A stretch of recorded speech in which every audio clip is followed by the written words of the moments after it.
현대인들이 가장 관심을 갖는 심리적인 주제가 자존감이라 생각합니다. 요즘 같은 상황에서 이 상대방의 자존감을 떨어뜨리게 하면 별로 좋은 말을 듣지 못하게 됩니다. 자존감이란 무엇입니까? 나는 사랑받을 만한 가치가 있다. 그만큼 소중한 존재다라고 믿는 마음이 자존감입니다. 이 말을 최초로 사용한 사람이 1890년대에 미국의 종교 심리학자이자 의사인 윌리엄 제임스라는 사람이 사용했습니다. 또한 동시대에 살았던 19세기 러시아 문호 톨스토이가 사람은 사랑으로 산다, 그렇게 표현했습니다. 사실 같은 맥락이죠. 우리는 타인을 향한 사랑으로 살아야 하고, 또한 타인이 나를 향한 사랑이 있어야 나도 살 수 있습니다. 사실 우리를 한번 보십시오. 누구와 함께 있고 싶어 합니까? 나를 사랑해주고 나의 자존감을 세워주는 사람입니다. 그러면 어떻게 하면 그를 사랑하고 상대방의 자존감을 세워줄 수 있습니까? 그의 편에 서는 겁니다. 또한 그의 편이 되어주는 겁니다. 이러한 가치는 성경 안에도 예외가 아닙니다. 시편 118편 말씀 보시면 시인이 이렇게 노래하고 있습니다. 여호와는 내 편이시라. 내가 두려워하지 아니하리니 사람이 내게 어찌할까. 여호와께서 내 편이 되사 나를 돕는 자들 중에 계시니 그러므로 나를 미워하는 자들에게 보응하시는 것을 내가 보리로다. 이렇게 말씀하고 있습니다. 여러분, 지금 이 시인의 상황은 고통 중에 있습니다. 문나라가 그를 애워싸고 있어요. 벌들이 사람을 쏘기 위해서 공격하듯이 원수들이 이 시인을 밀쳐 넘어뜨리려고 하고 있습니다. 얼마나 두렵고 낙심되며 우울한 그런 지경에 있습니까? 그러나 이 시인은 일어나지요. 무엇 때문입니까? 그가 하나님을 찾으니 하나님께서 나의 편이 되신다는 것을 깨닫게 되었습니다. 시인은 어떻게 알았을까요? 처음엔 그도 사람을 의식했습니다. 그 사람 때문에 두려웠습니다. 그러나 다시 마음을 가다듬고 하나님의 도움을 구합니다. 그리고 하나님께 피했습니다. 그러자 두렵고 우울한 마음이 떠나가고 하나님이 내 편이시다는 것을 깨닫게 되었습니다. 그래서 강한 마음을 가지게 되었습니다. 하나님이 나의 편이 되신다는 것을 발견한 이 시인은 아주 강한 자존감을 가지게 되었습니다. 우리 교우 가운데 집에도 환자가 있어서 바깥 치료도 잘 못하고 또 오랫동안 교회도 못 나오신 권사님 한 분이 계시죠. 제가 전화드리면 그렇게 말씀하십니다. 목사님, 꼼짝 못하고 집에만 있는 것이 너무 힘들다, 이렇게 말씀하십니다. 그리고 마음도 우울해진다고 말씀하십니다. 그럴 때마다 제가 해드리는 말씀이 있습니다. 하나님이 권사님과 함께 계십니다. 그리고 하나님은 권사님 편이 되십니다. 뿐만 아니라 우리 성도들이 권사를 위해서 기도하고 있습니다. 그러면 아멘 하시고 힘을 내십니다. 우리가 신앙생활을 기쁘게 감당하려면 잊지 말아야 하는 것이 있죠. 하나님은 한번 우리 편이 되시면 끝까지 우리 편이 되신다는 말씀이죠. 하나님이 우리를 사랑하기로 하시고 사랑 시작하셨습니다. 우리는 하나님의 사랑을 받고 있으면서도 이 하나님의 사랑을 잊어버릴 때가 참 많이 있습니다. 그래서 세상 욕심도 따라가고 세상 즐거움, 세상 자랑, 이것을 추구할 때가 참 많이 있습니다. 그래서 그러다 보니까 하나님의 사랑까지도 잊어버릴 때가 있습니다. 그런데 이러한 모습 보시고 하나님께서 먼저 이제 그만 사랑하겠다, 이렇게 하나님께서 말씀하지 아니하십니다. 우리가 아직도 변화되지 못하고 부족한 모습 보이지만 하나님은 여전히 하나님의 선택과 사랑에 대해서 후회함이 없으십니다. 하나님의 사랑은 풍성한 하나님의 은혜에서 나왔기 때문이지요. 여러분, 우리가 이 풍성하다는 말을 사용할 때에 어디에 가장 많이 사용합니까? 제가 이 국어 사전을 찾아보니까 이 추석날이라 먹을 것이 풍성하다, 또 햇 곡식이 풍성하다, 오곡백과가 풍성하다, 이렇게 되어 있습니다. 그런데 이 용례를 보게 되면 대체적으로 이 먹는 것과 관련되어 있습니다. 그러면 성경에는 어떠할까요? 이 풍성한 단어가 가장 먼저 나온 부분을 제가 찾아보니까 이삭이 야곱에게 축복할 때 가장 먼저 나왔습니다. 창세기 27장 28절 말씀 보시면 이삭이 야곱에게 축복하지 않습니까? 이렇게 축복합니다. 하나님은 하늘의 이슬과 땅의 기름짐이며 풍성한 곡식과 포도주를 내게 주시기를 원하노라. 이렇게 축복했어요. 이삭은 하나님이 원하시는 복을 야곱에게 선포하고 있습니다. 하나님께서 이 야곱에게 원하시는 복이 무엇이었습니까?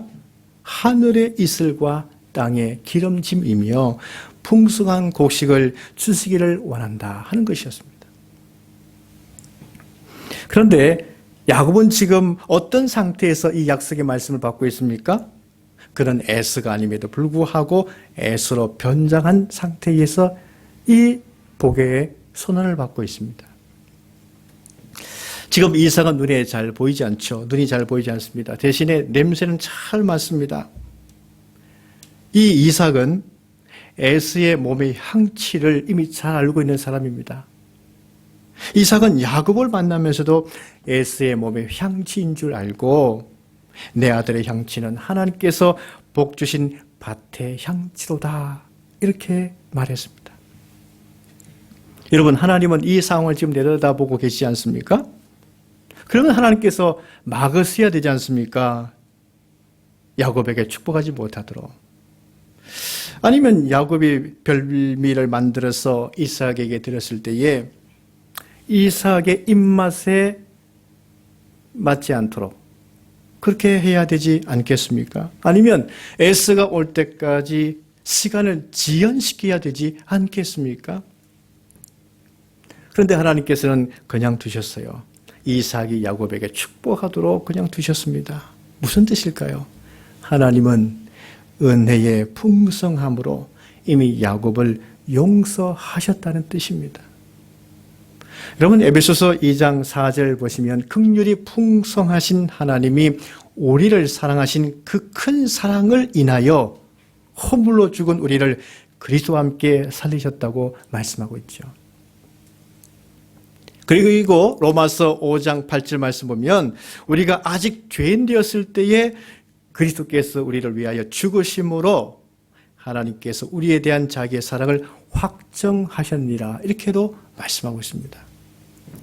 이 말씀들을 보시면 지금 죄인된 가운데 있는 이 야곱을 하나님은 풍성한 긍휼과 은혜로 용서하시고 그에게 축복을 선언하도록 하셨다는 것입니다. 여러분, 이 얼마나 놀라운 하나님의 은혜요 사랑입니까? 하나님은 그래, 지금 복을 선포하지만 앞으로 잘하는지 보자. 그런 다음에 이 복된 약속이 성취되도록 하겠다, 이렇게 말씀하지 않으셨습니다. 만약 이런 단서를 하나님께서 붙이셨다면 풍성한 은혜가 아니지요.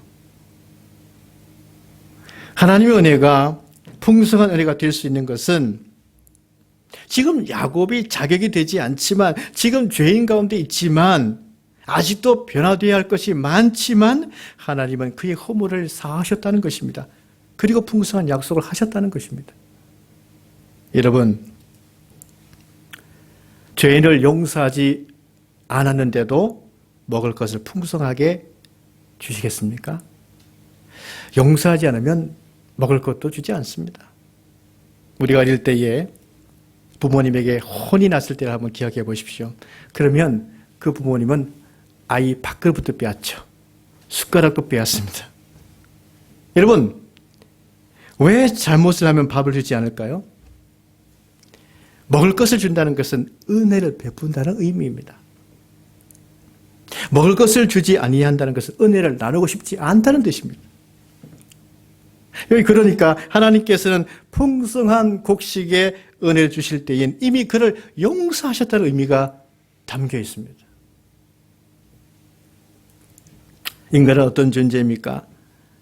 하나님께서 내리시는 이슬과 하나님께서 기름지게 하시는 은혜와 이 풍성한 곡식을 받아 먹고 사는 존재가 인간입니다.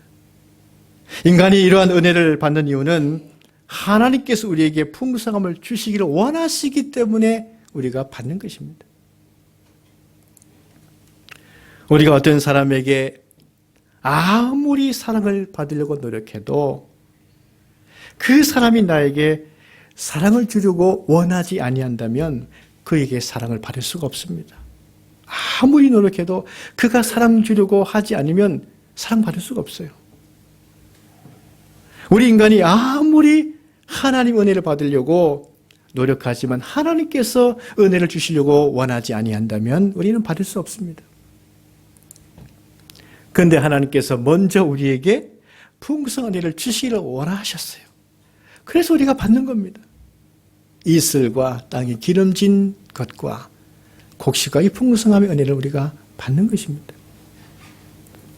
우리가 지금 읽은 에베소서 말씀은 마치 하나씩 하나씩 단계적으로 이루어지는 것처럼 보여집니다. 말하자면 인간이 죄를 지었고 신약시대 예수님께서 오셔서 죄를 사하시고 그런 다음에 우리가 비로소 은혜를 받아서 땅에서 풍성함의 곡식을 받는 것처럼 볼 수 있습니다. 그런데 야곱이 에스로 변장한 가운데 죄인된 가운데 있었지만 이삭으로부터 하나님의 풍성한 복의 약속을 선언받았던 것처럼 우리가 아직 죄인 가운데 있었지만 하나님은 풍성한 은혜를 우리에게 베푸셨다는 것입니다. 그것이 무엇입니까? 7절 말씀이죠. 그의 은혜의 풍성함을 따라 그의 피로 말미암아 속량 곧 죄 사함을 받았느니라. 이렇게 말씀하고 있습니다. 이 7절 말씀 보시면 이 하나님의 은혜의 풍성함 때문에 우리가 죄 사함을 받았다고 말씀하고 있죠. 여러분 그런데 우리가 이 하나님의 풍성함을 우리가 죄 사함 받는 것에만 전부로 두어서는 안 됩니다. 여러분 이 죄 사함 받게 하는 것은 하나님의 풍성한 은혜의 한 부분입니다. 우리가 만약 죄 사함 받는 것으로 하나님의 풍성함을 전부 받는 것으로만 여긴다면 다른 것은 받을 것이 없는 것이죠. 그리고 구할 것도 없는 것입니다. 항상 죄 사함만 구하고 말아야 할 것입니다. 그런데 하나님께서 우리를 죄 사하는 것이 궁극적인 목적이 아니라고 하는 것이죠.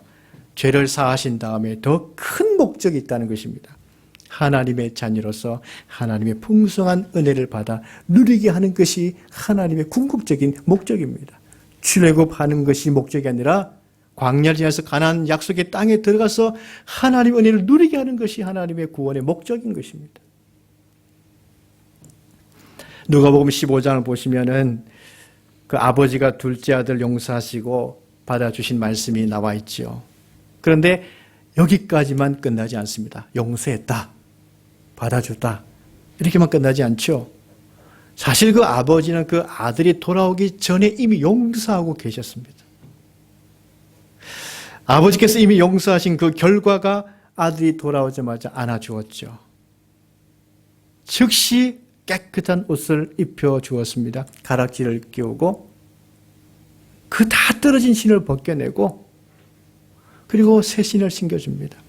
그리고 잔치를 베풀어 주죠. 이 아들은 탕진하여 남는 옷을 입고 거지가 되었음에도 불구하고 자신의 편이 되어주어 자신을 이미 용서하시고 기다리고 계셨던 그 아버지의 풍성한 사랑을 경험했을 때에 바닥난 그의 자존감이 다시 회복되지 않았을까요? 그리고 그 아버지의 목적 보십시오.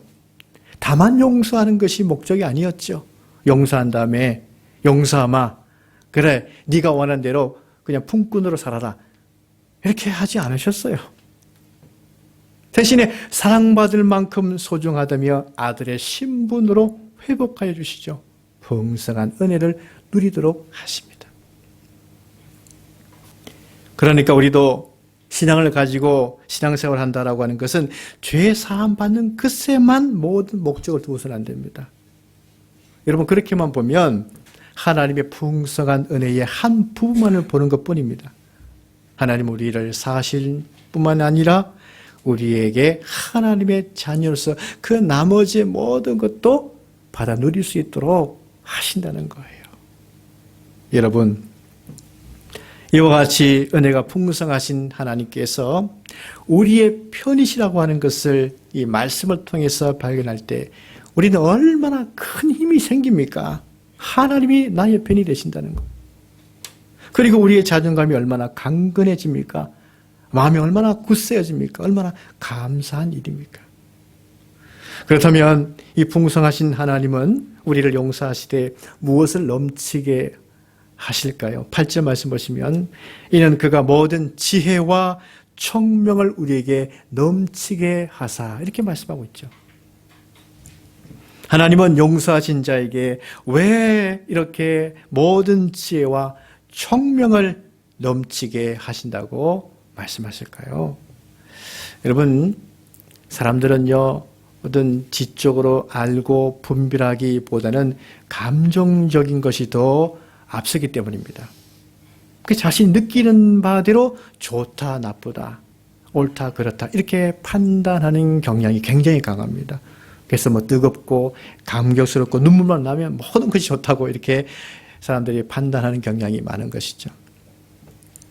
그런데 하나님은 언제나 우리에게 말씀하십니다. 먼저 알라고 강조하고 있습니다. 그래서 이 알라라고 하는 것은 지식으로 배워서 알라 그런 말씀이죠. 호세아 선지자가 이 백성들에게 말씀을 전하죠. 이 백성이 지식이 없으므로 망하는도다. 그러므로 우리가 여호와를 알자, 힘써 여호와를 알자 했습니다. 여러분 우리의 뜨거움도 하나님을 바로 알고 하나님을 안 다음에 거기서 나오는 그 말씀을 충분히 안 다음에 나오는 뜨거움 이런 것이 있지 않아야 되지 않겠습니까? 하나님 우리에게 하나님 알도록 하기 위해서 이렇게 모든 지혜와 총명을 주신다고 말씀하고 있는 거예요. 왜? 구원받았어도 죄사함 받았어도 하나님 알지 못하면 또 세상으로 가버리기 때문입니다. 왜 하나님 우리에게 지혜와 총명을 넘치도록 주실까요? 무엇이 하나님이 주신 것이고 무엇이 지금 세상이 우리를 미혹하는 것인지 분별하도록 하기 위해서입니다. 여러분 우리가 볼 때에 큰 틀에서 보게 되면 모든 것이 하나님께서 주신 것이지만 여러분 지금 세상은 어떻습니까? 여전히 우리를 미혹하고 유혹하고 시험하는 것들이 있다는 거예요. 이것을 분별해야 된다는 거예요. 이 악한 자들의 미혹은 하나님의 말씀을 알지 못하고서는 그 인간의 지식과 인간의 이성의 능력으로는 알 수 없습니다. 여러분 그래서 많이 배운 사람들이라도 뭐 이상한 곳에 가 있지 않습니까? 제대로 알지 못하기 때문에 하나님의 말씀을 바로 알지 못하고서는 미혹당하기가 쉽다는 거예요. 여러분 세상은 어떤 것입니까? 온갖 미혹하는 것들이 많이 있는 것이죠. 그래서 이 미혹하는 것을 분별하기 위해서 하나님은 모든 지혜와 총명을 주신다고 말씀하고 있고 이 모든 지혜와 총명함으로 여호와를 힘써 알도록 하기 위해서 갈고 닦아라고 말씀하고 있는 거예요. 열심히 우리는 하나님 말씀을 읽고 하나님을 알기 위해서 갈고 닦아야 됩니다. 하나님의 지혜와 총명이 있어야 우리는 분별할 수 있습니다. 하나님이 용서받은 자들에게 죄사함을 받게 한 자들에게 이 지혜와 총명을 넘치도록 주신 이유는 바로 삶의 비전과 목적을 제대로 주시기 위해서입니다. 여러분 우리의 삶의 비전과 목적을 어디에 두면 세상 미혹에 빠지지 않을 수 있겠습니까? 하나님의 비밀한 뜻에 두면 됩니다. 여러분 여기에 비밀한 것이라고 하는 것은 인간에게 절대로 알려지지 아니한 그런 것이 아니죠. 하나님의 비밀이라고 하면서도 하나님은 다 이제 알려주셨습니다. 여러분, 우리도 사람들에게 비밀이야 얘기해놓고 말하지 않습니까? 이 세상에 비밀이라는 것은 없다는 뜻이죠. 하나님의 이 비밀한 경건과 비밀한 은혜도 마찬가지입니다. 하나님이 이미 다 계시해 주시고 주의 종들을 통해서 말씀해 주셨죠. 이 알려진 하나님의 비밀한 뜻이라고 하는 것은 무엇입니까? 하나님께서 기쁘신 뜻대로 미리 정하신 것이죠. 그것은 때가 차면 하늘과 땅에 있는 것들이 다 예수 그리스도 안에서 하나 되게 하신다, 통일되게 하신다 하는 것이 하나님의 비밀한 뜻입니다. 9절과 10절에 이 말씀이 기록되어 있죠. 여러분, 하늘과 땅은 아무리 멀리 가도 가까워지려고 해도 가까워지지 아니하는 것이 하늘과 땅이죠. 그러나 놀랍게도 그리스도 안에 있으면 하늘과 땅이 하나 되고 통일될 수 있다고 주께서 말씀하고 있죠.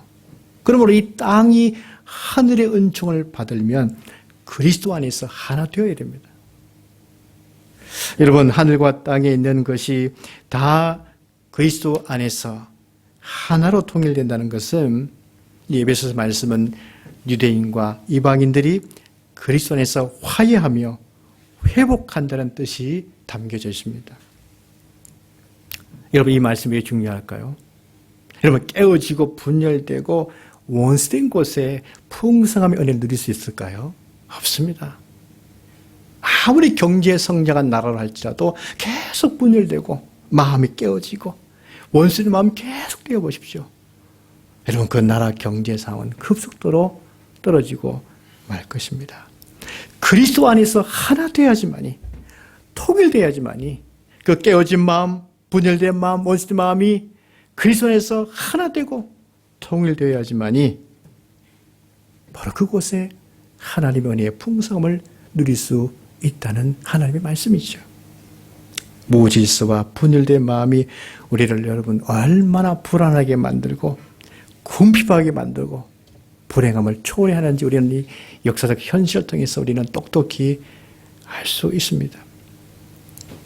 우리는 그리스도 안에서 사랑하며 하나 될 때에 풍성한 하나님의 은총을 받아 누릴 수 있는 것입니다.